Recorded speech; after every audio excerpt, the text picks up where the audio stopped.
Poisonous plants aren't the only ones blooming right now. A specific and sometimes valuable fungi is also blooming too. 5 News reporter Jose Carranza shows us how the Ozarks have become a hotspot for morel hunting. About 41 years ago, when I lived here in Madison County, I found my first morels, and that put me on the journey of learning and picking edible mushrooms. Jay Pitts is an Arkansas master naturalist, but when April comes around, he's a morel hunter. They're real dependent on the rain, and once it starts getting hot and we don't have much rain, then the mushrooms can suffer after that. The season sometimes lasts just 4 weeks, centered around April, which makes the hunt elusive and rewarding.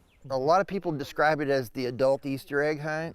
Pitts says Arkansas is home to 4 morel species. The one that everybody wants is the big yellows. There are morels that can be toxic to humans, but luckily for the natural state, Pitts says they're found on the conifers of the north, leaving us free of any toxic false morels. It's not easy, and they don't just grow everywhere.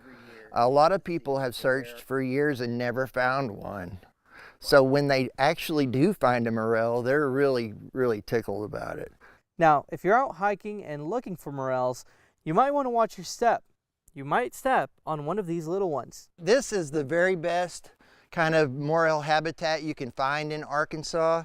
This is a river valley floodplain. As for finding morels, Pitts says the art is in finding the right trees. The best ones are ash, sycamore, elm, cedar, and also wild cherry. They trade nutrients with the trees, and our hardwood trees give them sugars and stuff like that as a trade-off. Described as having a nutty and meaty taste, the fungi does actually have a market. Pitt says right now they can go for $50 a pound. Usually, I've got way more people wanting to buy them than I have morels to go around. In Madison County, covering news where you live, Jose Carranza, 5 News.